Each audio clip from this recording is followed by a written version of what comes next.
علماء کرام، حفاظ کرام، سامعین اعظام، السلام علیکم ورحمۃ اللہ وبرکاتہ۔ الفاتحہ۔ بسم اللہ اللہم صلی علی سیدنا مولانا محمد وآلہ وسلم۔ اعوذ باللہ من الشیطان الرجیم، بسم اللہ الرحمن اللہم صلی علی سیدنا مولانا محمد وسلم۔ مولا قدیر خالق ارض و سماء،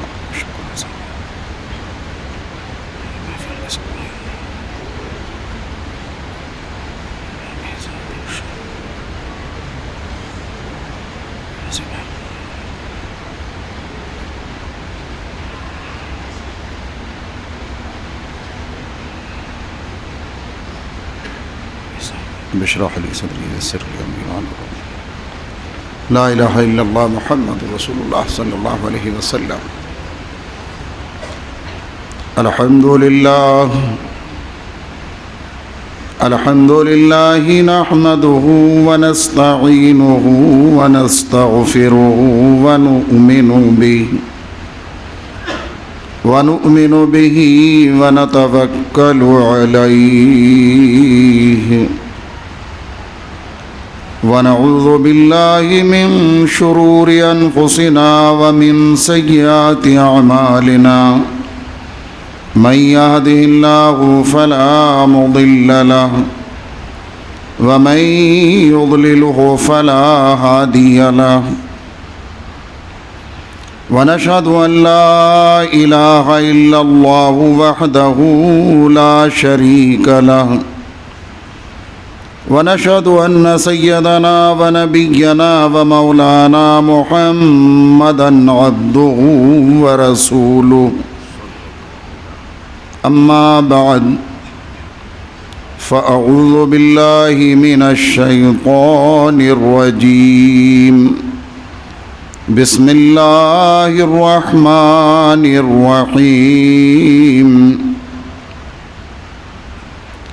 قل هو الله أحد الله الصمد لم يلد ولم يولد ولم يكن له كفوا أحد۔ آمنت بالله صدق الله مولانا العلي العظيم، وصدق رسوله النبي الأمين المختار الكريم، ونحن على ذلك لمن الشاهدين والشاكرين، والحمد لله رب العالمين۔ نہایت ہی ادب و احترام کے ساتھ ہم سب مل کر اپنے اور ساری کائنات کے آقا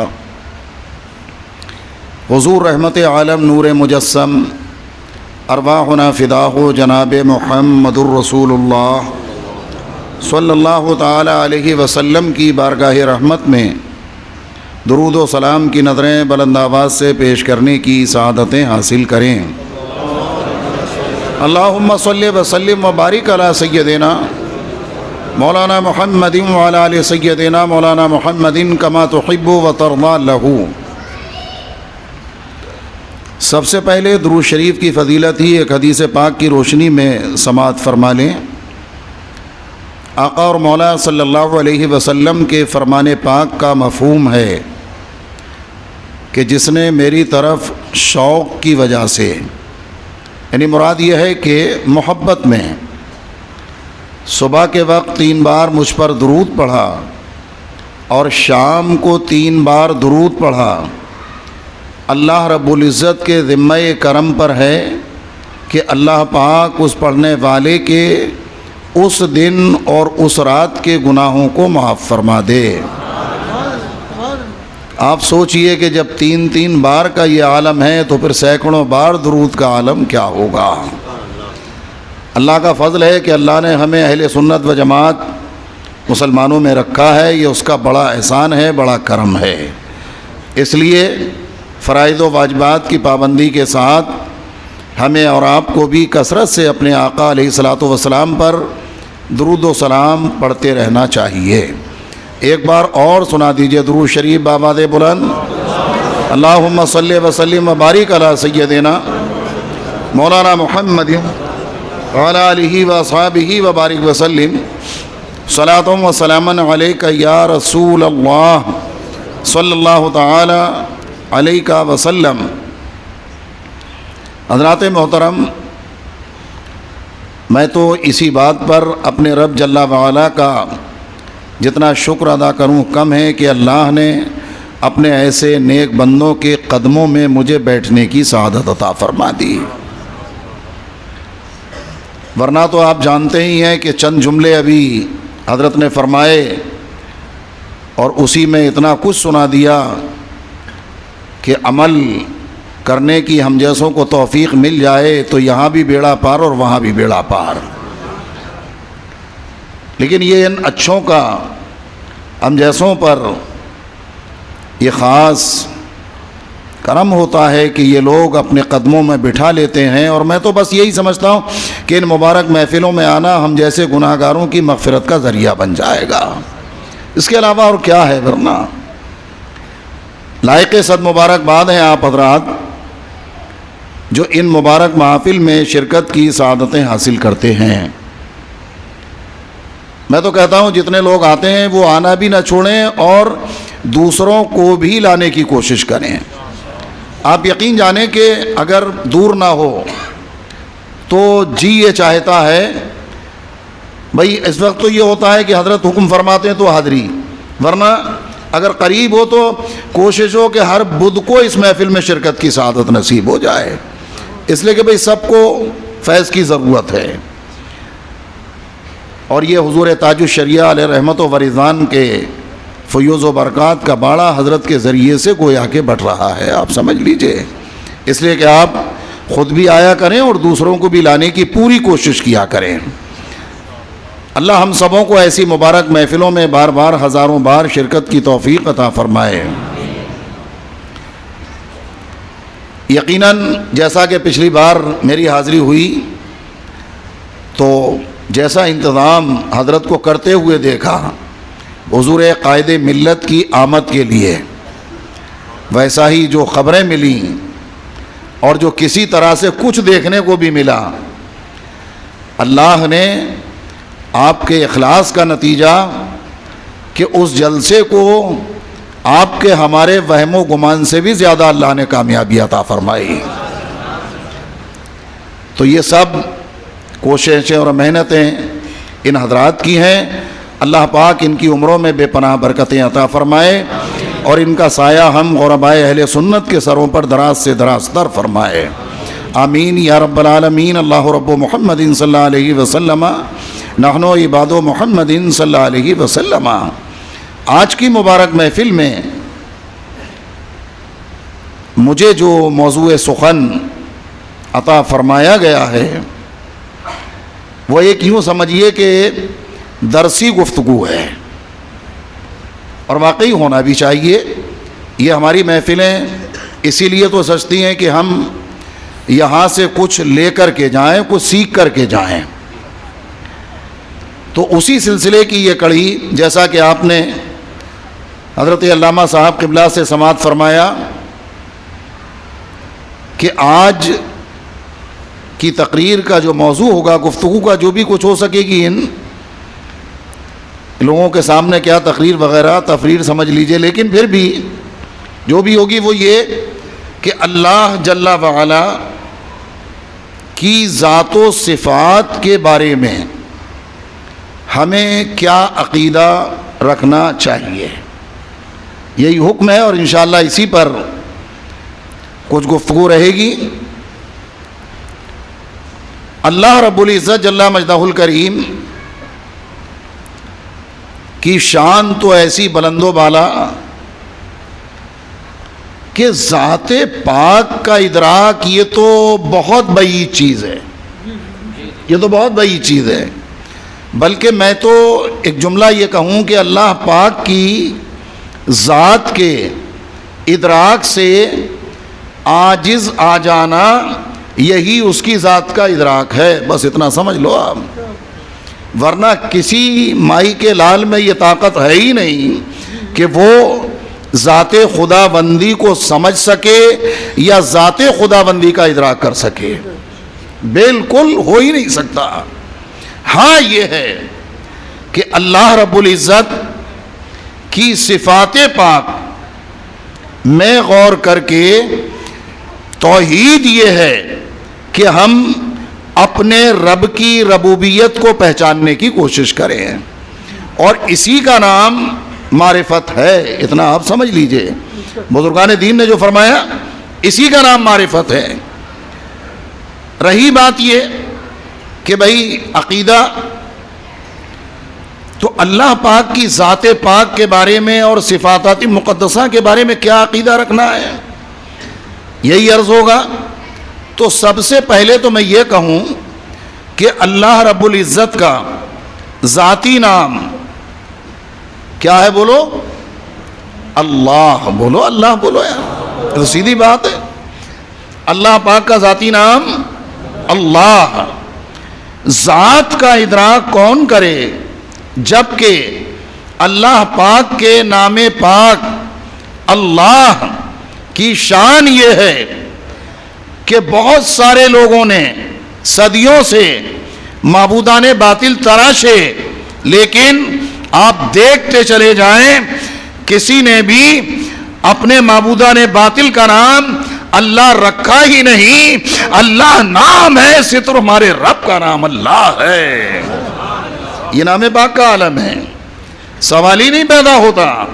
لاکھوں تراشے، ان کے تو قدم قدم پر انہوں نے اپنے معبود بنا لیے معاذ اللہ، لیکن اللہ اگر نام ہے تو صرف ہمارے رب کا نام ہے، ہمارے خالق کا نام ہے، ہمارے رازق کا نام ہے، حاکم الحاکمین کا نام ہے. جب رب کے ذاتی نام کی یہ شان ہے تو رب کی ذات کی شان کا عالم کیا ہوگا؟ کوئی نہیں سمجھ سکتا. اس کی ذات کا سمجھ لیں آپ بالکل. بلکہ پہلے تو میں یہ کہوں عقیدہ، اصل میں عقیدہ کہتے ہیں ایک بندھی ہوئی گرہ کا نام عقیدہ ہے. بندھی ہوئی اور باندھی ہوئی جو گرہ ہوتی ہے نا، اس کا نام ہے عقیدہ. مثال کے طور پر گرہ جتنی مضبوط ہوتی ہے، آپ یہ سمجھے گانٹھ جتنی مضبوط ہوتی ہے نا، سامان کی ویسے ہی اتنی ہی حفاظت ہوتی ہے. بھئی اب یہ سوٹ کیس گھر ہیں، یا سمجھ لے تھیلے. ایک زمانہ تو وہ بھی تھا اور اب بھی ہے کہ بھئی سامان ہوا، کپڑے کو پھیلایا اور سامان میں باندھ دیا، سامان کپڑے میں باندھ دیا. اب اس سامان کی حفاظت کے لیے چاروں طرف سے گانٹھ لگائی جاتی، 2-3 گانٹیں لگتی نا، اب بھی لگتی ہیں. اب جتنی گانٹھ مضبوط ہوتی ہے نا گرہ، سامان اتنا ہی محفوظ رہتا ہے. اگر کوئی ایسے ہی گانٹھ کو چھوڑے کہ نہ چلو جلدی سے ایسی لپاٹ کے چھوڑ دو، 2 قدم چلے گا سارا سامان بکھر جائے گا. بلا تشبیہ، بلا تمثیل آپ یہ سمجھ لیں کہ عقیدہ وہ عظیم دولت ہے، وہ عظیم نعمت ہے کہ جتنا مضبوط ہوگا اعمال صالحہ اتنے ہی محفوظ رہیں گے. آپ اتنا سمجھ لیں. ورنہ اگر عقیدے میں اگر لوچ پوچھ ہوا، عقیدے میں اگر کمزوری ہوئی، تو آپ اتنا سمجھ لیں اعمال صالحہ کا شیرازہ ایسا بکھر جائے گا. بالکل یوں کہوں تو بیجا نہ ہوگا کہ عقیدہ صحیح نہیں ہے تو حبام منصورہ جو فرمایا گیا. اسی طریقے سے آپ نے دیکھا ہوگا چھت میں جو روشن دان ہوتا ہے تو کبھی کبھی دھوپ نکلی ہوتی ہے نا، تو اس سے روزن جیسا آتا جاتا معلوم پڑتا ہے کچھ کہ وہاں سے کچھ آ رہا ہے جا رہا ہے، لیکن اسے ہم ہاتھ میں لینا چاہیں تو کچھ ملتا نہیں ہے. وہی حبام منصورہ ایسے ہی اعمال کا حال ہوگا. لیکن اگر عقیدہ سلامت ہے تو انشاءاللہ تھوڑے اعمال بھی جنت میں جانے کی راہیں ہموار کرتے نظر آئیں گے. عقیدہ بہت اچھی چیز ہے، اس لیے ضروری ہے ایسی مبارک محفلوں میں اگر واقعی عقائد پر بات نہ ہوگی تو پھر کہاں بات ہوگی. بلکہ یوں کہوں کہ اہل سنت و جماعت کے علماء نے تو آپ دیکھتے چلے جائیں عقائد پر ہی بھرپور توجہ فرمائی ہے. میں نے تو بڑے بڑے اکابر علماء کی زبانی سنا کہ امام اہل سنت اعلیٰ حضرت عظیم البرکت مجدد اعظم دین و ملت امام احمد رضا خان فاضل بریلوی علیہ رحمت و رضوان نے جو قلم چلایا ہے، تو جو فروعیات ہیں اس معاملے میں تو ممکن ہے کہ کوئی ان کی تحریر سے کہیں اختلاف کرے، اور کچھ لوگوں کو اختلاف کرنے کا شوق ہوتا ہے، وہ جانے، لیکن عقائد کے معاملے میں تو اعلیٰ حضرت نے جو قلم چلا دیا ہے وہ تو تحقیق حرف آخر ہر مسلمان کے لیے نظر آتی ہے۔ اٹھا کر کے پڑھو ذرا اعلیٰ حضرت کو۔ عقائد کے سلسلے میں جو اعلیٰ حضرت کی تحریریں ہیں، اعلیٰ حضرت نے اپنے گھر سے نہیں لکھا ہے، بلکہ جو بزرگان دین کے عقائد قرآن و حدیث کی روشنی میں تھے اسی کا خلاصہ اور نچوڑ اعلیٰ حضرت نے کہیں فتاوی رضویہ کی صورت میں عطا فرما دیا اور کہیں اور کتابوں کی صورت میں ہمیں عطا فرما دیا۔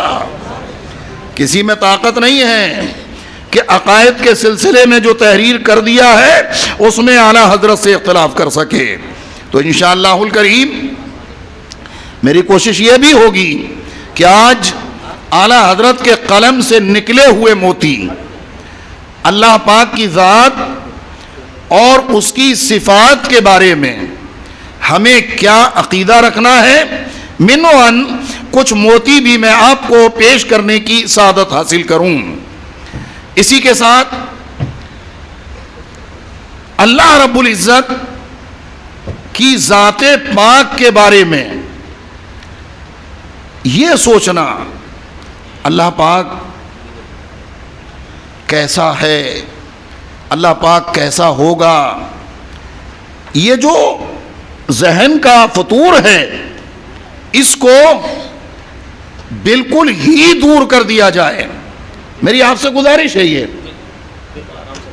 اچھا ٹھیک ہے، لے لیں گے ابھی۔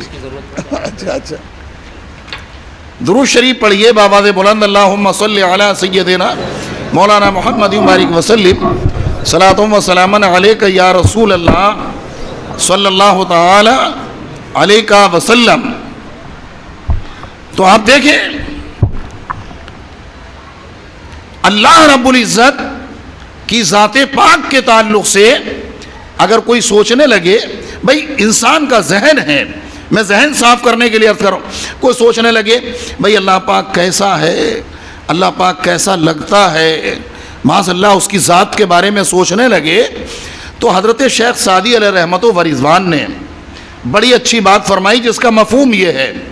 وہ فرماتے ہیں کہ دیکھو گھوڑا جو ہے نا وہیں تک دوڑانا چاہیے جہاں تک کہ میدان ہو۔ بھائی گھوڑے پہ چڑھ کے اگر چلنا ہے کہیں تو جہاں تک راستہ ہے میدان دوڑا، لیکن کہیں ایسی منزل آئی کہ ہمیں پہاڑ پر چڑھنا ہے، اس کی چوٹی تک پہنچنا ہے، تو اب گھوڑا دوڑانے کی ضرورت نہیں ہے، اب تو عشق کی کمان کو سیدھا کرنا ہوگا۔ ارشاد فرماتے ہیں اللہ رب العزت کی ذات پاک کے تعلق سے عقل کے گھوڑے دوڑانے کی کوشش مت کرو، بس اتنا کر لو کہ اس کی صفات مقدسہ کو پڑھتے چلے جاؤ، محبت الہی میں ڈوبتے چلے جاؤ، اس کی ذات کا قرب حاصل ہو جائے گا۔ اگر عقل کے گھوڑے دوڑانے کی کوشش کی تو بہت سارے عقل کے گھوڑے دوڑاتے ہوئے اس کی ذات پاک میں گمراہی کے ایسے گڑھے میں گر چکے ہیں، پھر اٹھنے کی نوبت بھی نہیں آئی ہے۔ اللہ پاک کی ذات کے تعلق سے یہ ہمیشہ یاد رکھو، ہمیشہ جھڑک دینا چاہیے۔ کیوں؟ اس لیے کہ بھئی ہماری عقل کی بساط کیا ہے؟ بھئی ہماری عقل کی کوئی بساط نہیں ہے جو اللہ رب العزت کی ذات کے بارے میں سوچتے رہیں۔ ہاں اس کی صفات کے بارے میں دیکھو، اس کی صفات کے بارے میں سوچو، اس کی صفات مقدسہ کے بارے میں غور کرو اور اس اللہ رب العزت کا قرب حاصل کرنے کی کوشش کرو۔ امام اہل سنت اعلیٰ حضرت عظیم البرکت رضی اللہ تعالی عنہ نے بھی یہی سمجھانے کی کوشش کی ہے۔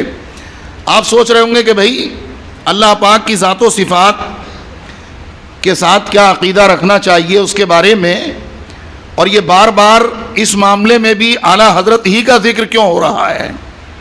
تو دیکھو بھئی ایک بات میں جملہ کہتا ہوں، جس کا کھانا اس کا گانا، سیدھی بات ہے، جس کا کھانا اس کا گانا۔ بریلی شریف کا صدقہ پاتے ہیں، بریلی والوں کے گن گاتے ہیں الحمدللہ۔ اللہ پاک انہی کا بنا کے رکھے پاک پروردگار، انہی کے صدقے میں اللہ بخشش و مغفرت فرمائے۔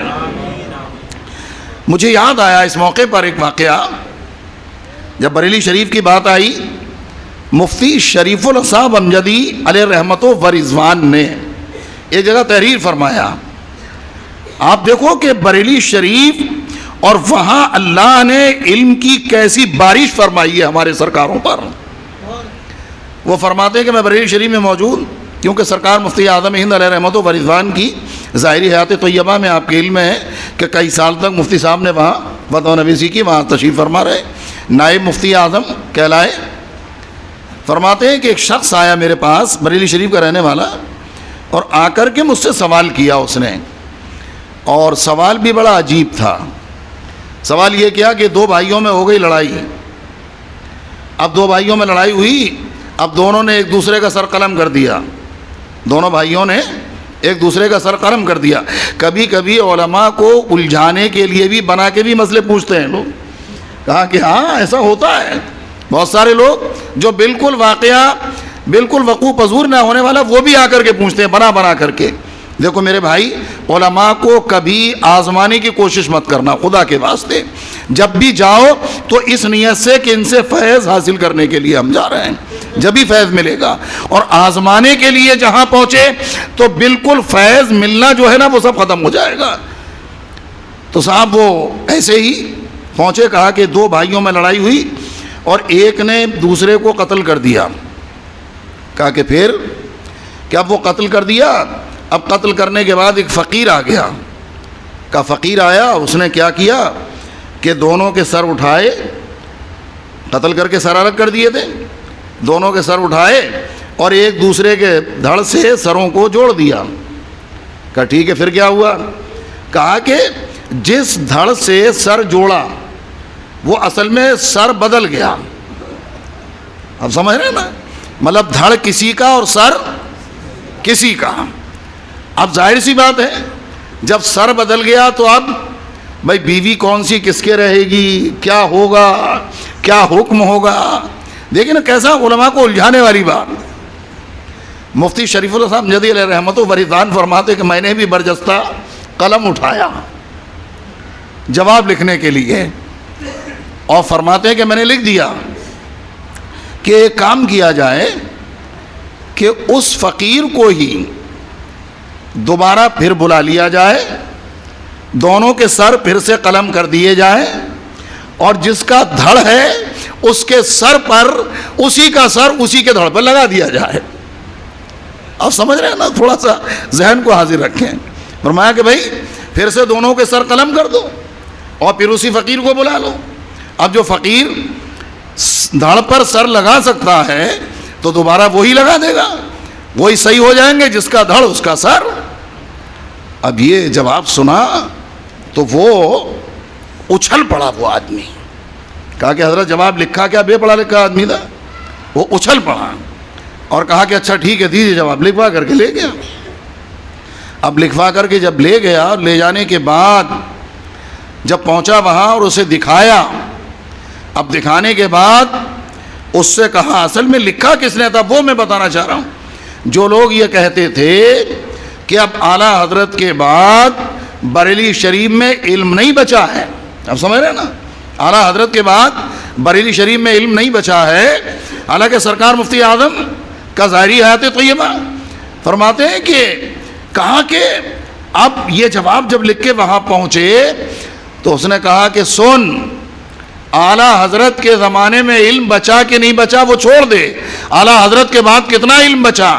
مفتی اعظم کے ایک شاگرد نے ایسا جواب لکھ دیا ہے کہ تم ساروں کی زبانوں کو بند کر دیا ہے۔ اللہ اکبر۔ اب وہ تھا دھاکڑ آدمی، گالی بک کے اس نے کہا کہ اب لا اس فقیر کو۔ اب وہ کہے کہ فقیر تو غائب ہو گیا، فقیر تو غائب ہو گیا۔ کا فقیر غائب نہیں ہوا، یہ میرے اعلیٰ حضرت کی کرامت ہے. سبحان اللہ. اعلیٰ حضرت ظاہری حیات میں تھے تو بھی بتا رہے تھے کہ بریلی شریف علم کا شہر ہے، اور ظاہری حیات میں نہیں ہے تو مفتی اعظم کی شان سے ظاہر ہو رہا ہے، اور پھر تاج الشریعہ کی شان سے ظاہر ہو رہا ہے. الحمدللہ. اور آج قائد ملت کی شان میں ظاہر ہو رہا ہے بحمدللہ. حضرات تو دیکھیے ایسے ایسے بھی کبھی الجھاتے ہیں. اس لیے میں عرض کر رہا ہوں کہ امام اہل سنت اعلیٰ حضرت عظیم البرکت رضی اللہ تعالی عنہ نے بھی اس پر بڑی خوبصورتی کے ساتھ قلم اٹھایا اور یہ بتایا کہ اللہ جل وعلا کی ذات اور صفات کے بارے میں ہمیں کیا عقیدہ رکھنا ہے. انشاءاللہ الکریم وہ عقائد جو اعلیٰ حضرت نے تحریر فرمائے چند آپ سنیں اور یہاں سے یہ درس لے کر کے اٹھیں کہ جیسا ہم سن رہے ہیں ویسا ہی جا کر کے دوسروں کو بتائیں گے. بتائیں گے کہ نہیں بتائیں گے بھائی؟ اچھا انہی بتانے والی چیزوں میں کچھ باتیں یہ بھی میں عرض کروں. ہمارے بہت سارے بھائی یہ کہہ دیتے ہیں ناواقفی کی بنیاد پر کہ اللہ ہر جگہ موجود ہے. اللہ کی ذات پاک کے بارے میں اللہ ہر جگہ موجود ہے. تو آپ یہ بھی سن کر کے اٹھیں، آپ نے سنا تو ہوگا ایسا کہنا یہ فقہا فرماتے ہیں حرام ہے. آپ سن لیجئے گا، ذہن میں رکھیں گے آپ. اللہ ہر جگہ موجود ہے، اللہ موجود ہے یہ تو ہمارا ایمان ہے. اللہ موجود ہے یہ تو ہمارا ایمان ہے. لیکن یہ کہنا کہ اللہ ہر جگہ موجود ہے یہ کہنا تو فرماتے ہیں کہ اس کے قائل کو کافر تو نہ کہا جائے گا، لیکن اگر کبھی اس نے جان بوجھ کر اس کے معنی پہ غور کر کے اگر کہہ دیا تو پھر کفر تک کا حکم لگ سکتا ہے. اللہ ہر جگہ موجود ہے. وجہ کیا ہے؟ وجہ یہ ہے کہ کوئی جگہ بھی اللہ رب العزت کا احاطہ نہیں کر سکتی. اللہ کی ذات کسی جگہ میں نہیں سما سکتی. اللہ تمام کائنات کا احاطہ فرمائے ہوئے ہے. اب یہاں سے ان کا بھی رد ہوا. ایک بدمذہب فرقہ وہ بھی ہے جو کہتا ہے کہ اللہ پاک کرسی پر بیٹھا ہوا ہے. معاذ اللہ. کہتے ہیں بدمذہب جو نا ان میں سے ہے اللہ پاک کرسی پر بیٹھا ہوا ہے، اور وہ کہتے ہیں کہ کرسی بھی چڑچڑا رہی ہے. معاذ اللہ. یعنی ظالموں نے یہ بھی سن لیا. آپ ذرا سوچئے تو صحیح، جب کرسی اللہ پاک کی ذات کا احاطہ کر لے گی تو بتائیے تو صحیح کسے آپ کہیں گے؟ ان ظالموں کو یہ بھی تو نہیں سوچتا کہ اللہ کی ذات کے بارے میں وہ باتیں کر رہے ہیں کہ جو مان لے گا اس کا بھی ایمان رخصت ہو جائے گا. اللہ کی ذات کے بارے میں غور کرنے کی ضرورت نہیں کہ بھئی اللہ کہاں بیٹھا ہے، اللہ کیسے بیٹھا ہے، اللہ کیسے چلتا ہے، اللہ کیسے اٹھتا ہے. معاذ اللہ. اللہ اٹھنے سے بھی پاک ہے، اللہ بیٹھنے سے بھی پاک ہے، اللہ چلنے سے بھی پاک ہے، اللہ ہماری اور تمہاری طرح بولنے سے بھی پاک ہے، اللہ ہماری اور تمہاری طرح پکڑنے سے بھی پاک ہے. اس کے بولنے کی شان وہ جانے، اس کے پکڑنے کی شان وہ جانے. اللہ ہر عیب سے پاک ہے. اللہ ایک ہے، اللہ ایک ہے، اللہ ایک ہے. بس ذات خدا بندی کے بارے میں یہی عقیدہ، اللہ ایک ہے، جو کہ قرآن پاک میں موجود ہے. قل هو اللہ احد. محبوب تم فرما دو وہ اللہ ہے، وہ ایک ہے. وہ اللہ ہے، وہ ایک ہے. بس اصل میں کیا ہے نا کہ یہ جو کفار مکہ یہ بھی اللہ رب العزت کی ذات کو کس طریقے سے مانتے تھے جانتے ہیں؟ کہ اللہ تو ہے لیکن یہ بت جو ہیں معاذ اللہ انہیں مانتے تھے کہ یہ مدبر ہیں. معاذ اللہ. یعنی تدبیر کرنے والے ہیں. یہ کہیں نہ کہیں سے گھما پھرا کر معاذ اللہ رب العالمین اس کا شریک ٹھہرانا، تو یاد رکھو اللہ ایک ہے، اس کا کوئی شریک نہیں ہے۔ اللہ مدبر حقیقی ہے، اللہ واحد حقیقی ہے۔ اور واحد جو کہا جاتا ہے نا، یہ بھی سن لو آپ، عدد کے اعتبار سے نہیں کہ اللہ ایک ہے تو عدد کے اعتبار سے ہو، نہیں، وہ حقیقت کے اعتبار سے، ورنہ عدد کی وہاں گنجائش ہی کہاں ہے۔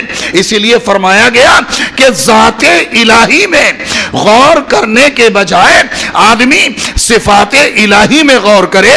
اللہ سمیع ہے، اللہ بصیر ہے، اللہ علیم و خبیر ہے، اللہ رازق حقیقی ہے، اللہ خالق ارض و سما ہے، اللہ احکم الحاکمین ہے۔ اس کی صفات مقدسہ میں ڈوبتے چلے جاؤ، توحید کا نور دل میں راسخ ہوتا چلا جائے گا۔ اور جب توحید کا نور راسخ ہوگا دل میں، تو اب اس کی بھی تو کچھ علامتیں ہیں نا بھئی۔ اللہ رب العزت کی صفات پاک کے تعلق سے غور کرتے رہے تو ایک وقت وہ آتا ہے آدمی پر کہ نور توحید کا کچھ حصہ دل میں راسخ ہوتا ہے، اور پھر اس کا اثر انسان کے اعضاء و جوارح پر بھی ہوتا ہے، انسان کے جسم پر بھی ہوتا ہے۔ ایک تو یہ ظاہر ہوتا ہے کہ جب نور توحید دل میں راسخ ہوتا ہے تو وہ بندہ مومن اب کسی سے ڈرتا نہیں ہے، بلکہ کائنات اس کی تابع فرمان نظر آتی ہے۔ عالم یہ ہوتا ہے، یہ کام جبکہ اللہ کی صفات مقدسہ میں غور کرتا رہے تو اللہ رب العزت اپنے نور کو جب راسخ فرما دیتا ہے تو الا ان اولیاء اللہ لا خوف علیہم ولا ہم یحزنون کی تفسیر بن کر وہ بندوں کے درمیان چلتا پھرتا نظر آتا ہے۔ حضرت شیخ سعدی علیہ رحمہ فرماتے ہیں ایک موقع پر ارشاد فرماتے ہیں کہ میں ایک جگہ کھڑا ہوا تھا، اب میں نے دیکھا کہ ایک صاحب شیر پر سوار ہو کر کے آ رہے ہیں، اور کوڑا جو تھا ان کے ہاتھ میں وہ سانپ کا تھا۔ کوئی معمولی بات ہے، شیر پہ سوار اور کوڑے کی جگہ سانپ ہاتھ میں، سانپ کا کوڑا بنائے ہوئے تھے، زندہ سانپ کا۔ میں نے دیکھا، دیکھ کر کے میں سہم گیا۔ حضرت شیخ سعدی فرماتے علیہ رحمہ دیکھ کر کے میں سہم گیا، اور سہم کر کے ایک طرف کو ہٹا تو اللہ والے نے کہا سعدی کیا تم ڈر گئے؟ تو میں نے کہا کہ حضور ڈرنے کی تو بات ہے، ایک تو شیر پہ آپ سوار ہیں، دوسرے سانپ کا کوڑا آپ کے ہاتھ میں ہے، اور آپ کہہ رہے ہیں کہ سعدی تم ڈر گئے؟ ڈرنے کی بات نہیں ہے حضور، دیکھ کر کے کوئی بھی ڈرے گا۔ کہا کہ سعدی تو ایک کام کر، بس خدا کا ہو جا، خدا کی مخلوق تیرے تابع فرمان ہو جائے گی، تو خدا کا ہو جا بس۔ فرماتے ہیں ایسی نصیحت مجھے عطا کی کہ واقعی آدمی اس تصور کو ذہن میں بنا لے کہ مجھے تو اپنے رب کا ہو کر کے جینا ہے، اللہ کی رضا کے لیے ہر قدم اٹھانا ہے، تو پھر وہ کائنات میں ڈرتا نہیں ہے، بلکہ جو ڈرنے والی چیزیں ہیں وہ تو پھر ڈرانے والی چیزیں اس سے بھی ڈرتی نظر آتی ہیں۔ جیسا کہ ایک دو نہیں بہت سارے واقعات ہمارے بزرگوں کے موجود ہیں۔ ارے بھائی ایک موقع پر مجھے یاد آیا شیر بیش اہل سنت علامہ حشمت علی خان رحمۃ اللہ تعالی علیہ مناظرہ کرنے کے لیے، اب کبھی کبھی یہ ہوتا اعلیٰ حضرت کا ایسا فیضان تھا ان پر، بھئی اعلیٰ حضرت سرکار نے اپنا روحانی بیٹا فرمایا، شیر بیش علیہ السلام فیضان تھا۔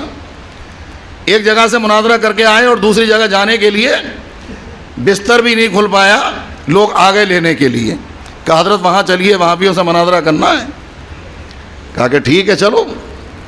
اب یہ ہوا کہ گھر آئے تھے لوگ ملنے کے لیے، آتے رہے، عصر بھی پڑی، مغرب بھی وہیں پڑی۔ اب ہاتھ گاڑی اور بیل اس میں لوگ بٹھا کر کے لے جانے والے تھے۔ کہا کہ حضرت راستہ بڑا خطرناک ہے۔ کہا کہ کیا ہوا؟ کہا کہ بس پوچھئے میں حضرت، راستے میں ڈر ہی ڈر ہے، میں نے کہا تھا کہ آپ اتنی لیٹ مت کریں، وہاں جانے کے لیے بیل گاڑی سے تو جانا ہی ہے۔ کہا کہ نہیں کوئی بات نہیں، چلیں گے. مغرب پڑھی حضرت نے، اس کے بعد تیاری کی اور پھر گاڑی میں بیٹھے. کہا ٹھیک ہے حضرت آپ کی مرضی چلیے. راستے میں یہ ہوا کہ جب بیل گاڑی میں بیٹھ کر کے جا رہے ہیں، جب پہنچے آگے، دیکھو جب بندہ اللہ کا ہو جاتا ہے تو اللہ کی مخلوق اس کے کیسے تابع فرمان ہوتی ہے وہ میں عرض کر رہا ہوں. بیل گاڑی میں بیٹھے جا رہے ہیں، ایک جگہ جا کر کے ان نے گاڑی، ہانکنے والے نے گاڑی روک دی. کہا حضرت میرے بس کی بات نہیں آگے جانا. کہا کہ کیا ہوا؟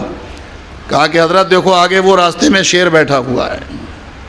میں نے اسی لیے کہا تھا کہ لیٹ مت کیجئے آپ، راستہ خطرناک ہے. اعلیٰ حضرت کی کچھار کے شیر، سبحان اللہ، شیر بیش اہل سنت علیہ رحمت و رضوان گاڑی سے نیچے اترے. اور جانتے ہو کیا کیا آپ نے؟ بھاگے نہیں کہ گاڑی والے کو چھوڑو میں اپنا دیکھوں. اترنے کے بعد جہاں شیر راستہ روکے بیٹھا ہوا تھا وہاں پہنچے اور کہا کہ سن، تو جنگل کا شیر ہے، میں اہل سنت کا شیر ہوں. سبحان اللہ سبحان اللہ. آپ پوچھ لیجئے علماء سے، کتابوں میں چمک رہی ہے روایت. اتنا کہنا تھا، اس شیر نے راستہ چھوڑا، جنگل میں جاتا ہوا نظر آیا. اور شیر بیش اہل سنت کے مقام کو بلند کرنے کے لیے، وہابیوں کو پچھاڑنے کے لیے میدان مناظرہ میں پہنچتے نظر آئے.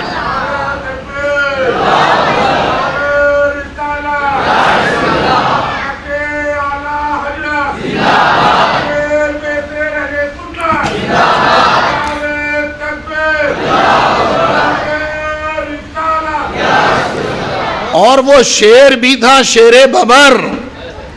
شیر ببر تحدیث نعمت کے طور پر حضور شیر بیش اہل سنت نے جبھی تو کہا ہے، سگہوں میں عبید رضوی غوث و رضا کا،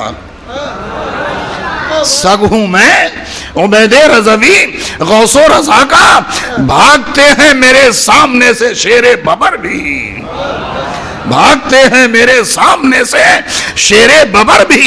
تو یہ عالم ہوتا ہے جب بندہ اپنے رب جل وعلا کی رضا کے لیے اپنی زندگی کو گزارتا ہے، اس کی صفات پاک میں غور کرتا رہتا ہے، تو اللہ نور توحید کو اس کے دل میں ایسا راسخ فرما دیا کرتا ہے کہ اب وہ کسی سے نہیں ڈرتا، بلکہ ڈرانے والی مخلوق بھی اس سے ڈر کر کے بھاگتی نظر آتی ہے.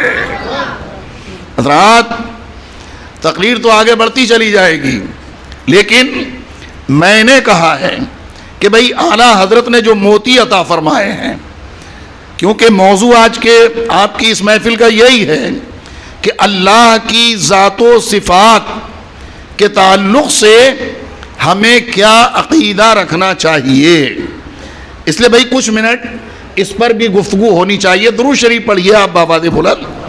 اللہم صلی علی سیدنا مولانا محمد مبارک وسلم، صلاۃ و سلام علیک یا رسول اللہ صلی اللہ تعالی علیہ وسلم. ذات و صفات باری تعالی، اللہ اپنی ربوبیت و الوہیت میں اکیلا ہے، اس کا کوئی شریک نہیں. وہ یکتا ہے، اپنے افعال میں مصنوعات کو تنہا اسی نے بنایا. وہ اکیلا ہے اپنی ذات میں، کوئی اس کا قسیم نہیں. یگانہ ہے ہمارا رب، کوئی اس کا قسیم. اپنی صفات میں کوئی اس کا شبیہ نہیں.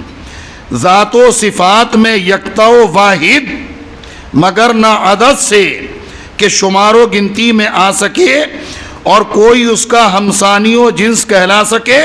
تو اللہ تعالیٰ کے ساتھ اس کی ذات و صفات میں شریک ہو سکے، اس کا وجود محض وہم انسانی کی ایک اختراع ہے. یعنی اگر کوئی ایسا ذہن رکھے کہ بھئی اللہ کا کوئی شریک ہے، اکیلے اللہ پاک معاذ اللہ کیسے بنا لے گا، تو یہ سب ایک ذہن کا فطور ہے. ورنہ حقیقت میں ساری چیزوں کو پیدا فرمانے والا اللہ جل وعلا ہے، خالق ہے ہر شے کا.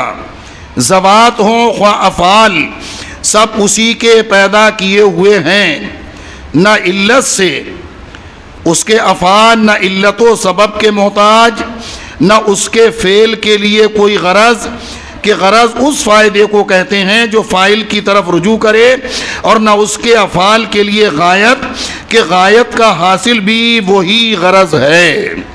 فعال کا مطلب کیا ہے؟ یعنی ہمیشہ جو چاہے کر لینے والا۔ اللہ ہمیشہ جو چاہے کر لینے والا، نہ جوارح، یعنی ایسا نہیں کہ بھئی اسے کرنے کے لیے، اب جیسے ہم کوئی چیز بنائیں تو اوزاروں کی ضرورت ہے نا، اللہ پاک کو کسی اوزار، کسی آلات کی ضرورت نہیں، وہ ہمیشہ اس کی شان یہ ہے کون، وہ فرماتا ہے ہو جا فیکون، پس وہ ہو جاتی ہے۔ سبحان اللہ، یہ ہے ہمارے رب کی شان۔ ارشاد فرمایا جبکہ انسان اپنے ہر کام میں اپنے جوارح یعنی اعضائے بدن کا محتاج ہے، مثلا علم کے لیے دل و دماغ کا، دیکھنے اور سننے کے لیے آنکھ و کان کا، لیکن خداوند قدوس کے ہر پست سے پست آواز کو سنتا اور ہر باریک سے باریک کو کہ خوردبین سے بھی محسوس نہ ہو میرا رب دیکھتا ہے۔ سبحان اللہ۔ مگر کان آنکھ سے اس کا سننا دیکھنا اور زبان سے کلام کرنا نہیں، کہ یہ سب اجسام ہیں اور اللہ پاک جسم و جسمانیت سے پاک ہے۔ یہی عقیدہ رکھنا ہے۔ اللہ پاک قریب ہے کہ اپنے کمال قدرت و علم و رحمت سے، نہ کہ مسافت سے۔ آپ سنتے ہوں گے کہ اللہ اپنے بندوں سے قریب ہے، تو اب قریب ہے کا مطلب کیا ہے؟ قریب ہے کا مطلب یہ نہیں ہے کہ بھئی کلومیٹر کے حساب سے، میل 2 میل کے حساب سے، نہیں۔ اللہ کی رحمت قریب ہے کا مطلب یہ ہے کہ اللہ اپنی قدرت اور کمال علم سے اپنے بندوں سے قریب ہے۔ یہ ذہن میں رکھیں آپ، ایسا نہ سوچیں کبھی کہ بھئی اللہ قریب ہے تو اب سوچنا ہے کتنا قریب ہے، اللہ کتنی دور ہے۔ نہیں، اللہ قریب ہے اپنے کمال علم اور اپنے کمال قدرت سے اپنے بندوں کے قریب ہے۔ یہ ذہن میں رکھیں۔ ملک اللہ پاک یعنی سلطان و شہنشاہ زمین و آسمان ہے، مگر بے وزیر، اس کا کوئی وزیر نہیں، جیسا کہ دنیا کے بادشاہوں کے وزیر یا تدبیر ہوتے ہیں کہ اس سے امور سلطنت میں اس کا بوجھ اٹھاتے اور ہاتھ بٹاتے ہیں۔ والی ہے اللہ، مالک و حاکم علی الاطلاق ہے، جو چاہے اور جیسا چاہے کرے۔ اللہ جو چاہے جیسا چاہے کرے، مگر بے مشیر، نہ کوئی اس کو مشورہ دینے والا، نہ وہ کسی کے مشورے کا محتاج، نہ کوئی اس کے ارادے سے اسے باز رکھنے والا۔ ولایت، ملکیت، مالکیت، حاکمیت کے سارے اختیارات اسی کو حاصل، کسی کو کسی حیثیت سے بھی اس ذات پاک پر دسترس ہے ہی نہیں۔ ملک و حکومت کا حقیقی مالک کہ تمام موجودات اس کے تحت ملک و حکومت ہیں، اور اس کی مالکیت و سلطنت دائمی ہے جسے زوال ہے ہی نہیں۔ اللہ ہمیشہ سے ہے، ہمیشہ تک رہے گا۔ ایسا نہیں ہے کہ اس کی کچھ صفات اب ہو پھر نہ رہیں، یا پہلے نہیں تھی اب ہو جائیں، ایسا نہیں، بلکہ جیسے اللہ کی ذات ہمیشہ سے ہے، ہمیشہ تک رہے گی، ویسے ہی اس کی تمام صفات بھی ہمیشہ سے ہیں اور ہمیشہ تک رہیں گی۔ یہ عقیدہ رکھنا ہے اللہ کے بارے میں۔ حیات، کلام، سم، بصر، ارادہ، قدرت و علم، یہ ساری چیزیں کہ اس کے صفات ذاتیہ ہیں، اتنا ذہن میں رکھو آپ، اس کی ذات سے ہی یہ چیزیں وابستہ ہیں۔ یہ صفات ذاتیہ ہیں سب اس کی. فرماتے ہیں اور ان کے علاوہ تکوین و تخلیق، رزاقیت اور مارنا جلانا، صحت دینا، بیمار کرنا، غنی کرنا، فقیر کرنا، ساری کائنات کی ترتیب فرمانا اور ہر چیز کو بتدریج اس کی فطرت کے مطابق کمال مقدار تک پہنچانا، انہیں ان کے مناسب احوال، روزی رزق مہیا کرنا وغیرہ صفات جن کا تعلق مخلوق سے ہے اور جنہیں صفات اضافیہ اور صفات فعلیہ بھی کہتے ہیں، اور جنہیں صفات تخلیق و تکوین کی تفصیل سمجھنا چاہیے. اور صفات سلبیہ یعنی وہ صفات جن سے اللہ تعالیٰ کی ذات منزہ اور مبرہ ہے. مثلا وہ جاہل نہیں، وہ عاجز نہیں، بے اختیار و بے بس نہیں، کسی کے ساتھ متحد نہیں، جیسا کہ برف پانی میں گھل کر ایک ہو جاتا ہے. غرض وہ اپنی صفات ذاتیہ، صفات اضافیہ اور صفات سلبیہ، تمام صفات کمالات سے ازلاً ابداً موصوف ہے اللہ رب العزت. اور جس طرح اس کی ذات قدیم، ازلی، ابدی ہے، اس کی تمام صفات بھی قدیم، ازلی، ابدی ہیں. اور ذات و صفات باری تعالیٰ کے سوا سب چیزیں حادث و نوپید، یعنی پہلے نہ تھیں پھر موجود ہوئیں. صفات الہی کو جو مخلوق کہے یا حادث بتائے گمراہ بے دین ہے. یہ سمجھ لو آپ، جو صفات الہی کو مخلوق کہے یا حادث بتائے گمراہ بے دین ہے.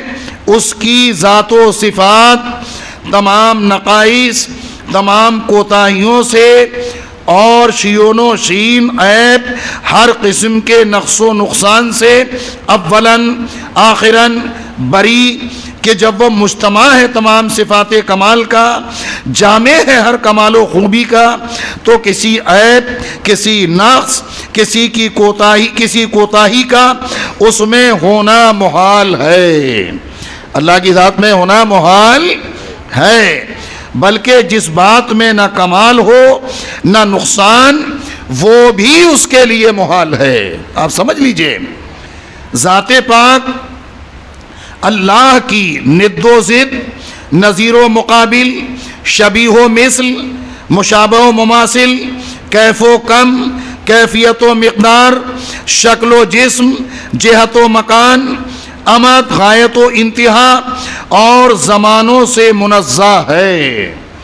جب عقیدہ یہ ہے کہ ذات باری تعالی قدیم، ازلی، ابدی ہے اور اس کی تمام صفات بھی قدیم، ازلی، ابدی ہیں، تو یہ بھی ماننا پڑے گا کہ وہ ان تمام چیزوں سے جو حادث ہیں یا جن میں مکانیت ہے یا ایک جگہ سے دوسری طرف نقل و حرکت یا ان میں کسی قسم کا تغیر پایا جانا یا اس کے اوصاف کا متغیر ہونا یا اس کے اوصاف کا مخلوق کے اوصاف کے مانند ہونا، یہ تمام امور اللہ کے لیے محال ہیں.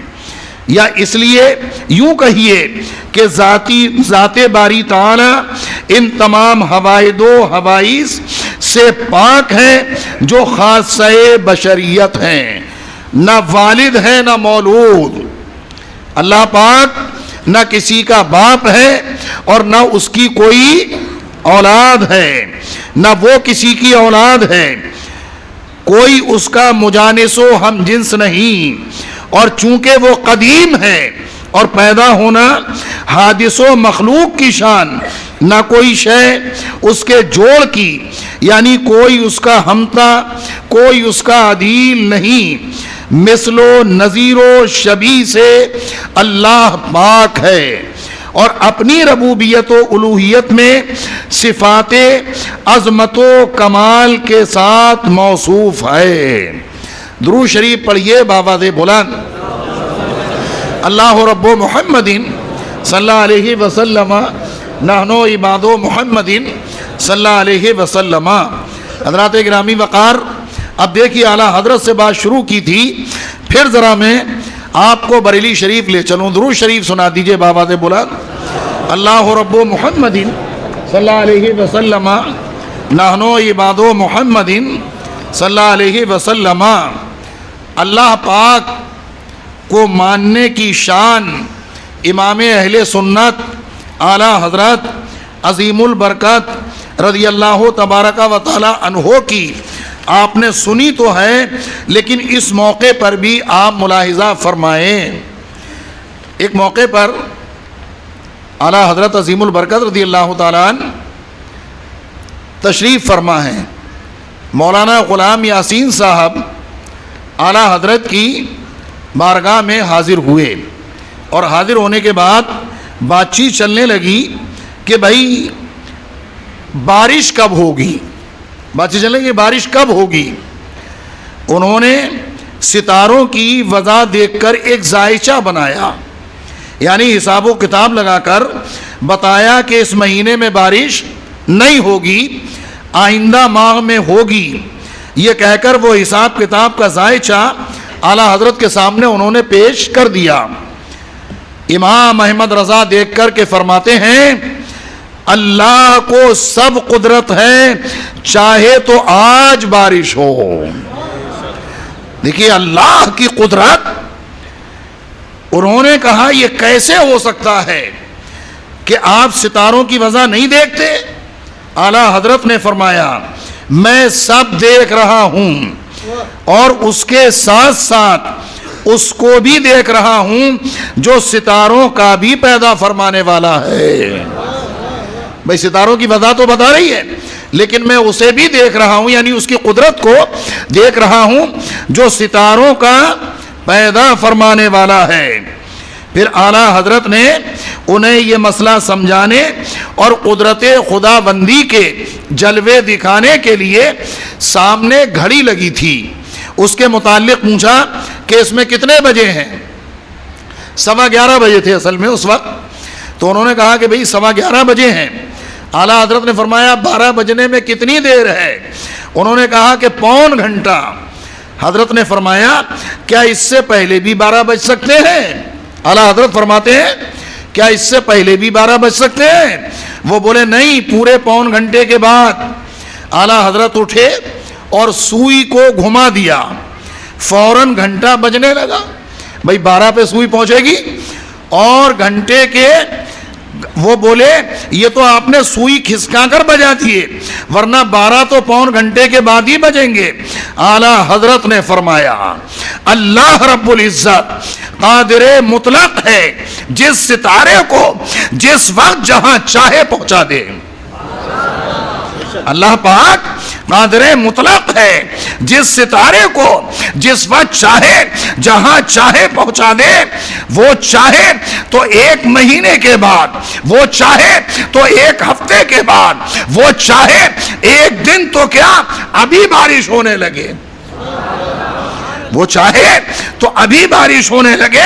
اللہ کے اس بندے جسے دنیا امام احمد رضا کہتی ہے، اللہ نے اپنے کرم سے ایسا توحید کا نور اس بندے کے دل میں راسخ فرما دیا تھا کہ زبان سے نکلنا تھا، گنگور گھٹا آئی اور بارش ہونے لگی۔ گویا کہ خدا کی قدرت پر ان کے کامل ایمان کا صلہ اللہ تعالی نے یوں دیا کہ فوراً بارش نازل فرما دی۔ رب قدیر کی ذات و صفات کے تعلق سے جو ہمارے علماء نے تحریر فرمایا، ہمیں چاہیے کہ ہم اسی پر اپنا عقیدہ مضبوط رکھیں، علماء کی بارگاہ میں آ کر کے پوچھیں، اور جیسا سکھایا جائے اسی کو مان کر اسی پر چلیں۔ صرف آخری بات یہ کہ آج موبائل کا زمانہ ہے نا، بہت سے ملحدین کے چکر میں پڑھ کر ہمارے بھائی ایسے بہک رہے ہیں کہ 4 پیسے ہو گئے اور معاذ اللہ پھر ایسے عقل کے گھوڑے دوڑاتے ہیں کہ بالکل بعض موقع پر تو ملحدانہ باتیں کرنے لگتے ہیں معاذ اللہ۔ اس لیے میری آپ سے گزارش ہے، آپ جتنا بھی پڑھ لکھ جائیں خوب پڑھیں، دنیاوی تعلیم حاصل کریں، لیکن دین کا علم آپ اپنے ان علماء سے ہی آ کر کے سیکھیے، جو یہ بتائیں پھر اس میں آپ عقل کے گھوڑے نہ دوڑائیں، ان کی باتوں پر عمل کریں تاکہ دنیا بھی بہتر ہو جائے اور آخرت بھی سنور جائے۔ 4 دن بیٹھ گئے، کالج کے لڑکے مل گئے، اس نے کچھ کہنا شروع کر دیا اور معاذ اللہ پھر علماء کے پاس آ کر کے یہ کیوں، یہ کیسے، یہ ایسا کیوں، یہ ویسا کیوں۔ تو دین اور شریعت کا معاملے میں عقل کے گھوڑے مت دوڑاؤ، بس قال اللہ قال رسول اللہ صلی اللہ علیہ وسلم، اسی پر عمل کرو، اسی میں ہمارے اور آپ کے لیے دنیا آخرت کی بہتریاں پوشیدہ ہیں۔ اللہ رب العزت جل مجدہ الکریم ہم سبوں کو شریعت و سنت کے مطابق عمل کرنے کی توفیق عطا فرمائے۔ صحت و سلامتی ایمان و اسلام پر اللہ سب کو زندہ رکھے، اور جب بھی موت آئے اللہ ایمان پر ہی خاتمہ بالخیر نصیب فرمائے۔ دوران گفتگو جتنی بھی مجھ سے غلطیاں کوئی ہو گئی ہوں مولا، میں تیری بارگاہ کرم میں توبہ کرتا ہوں، استغفر اللہ ربی من کل ذنب واتوب الیہ، لا الہ الا اللہ محمد الرسول اللہ صلی اللہ علیہ وسلم، وآخر دعوانا ان الحمد للہ رب العالمین۔ السلام علیکم ورحمۃ اللہ وبرکاتہ۔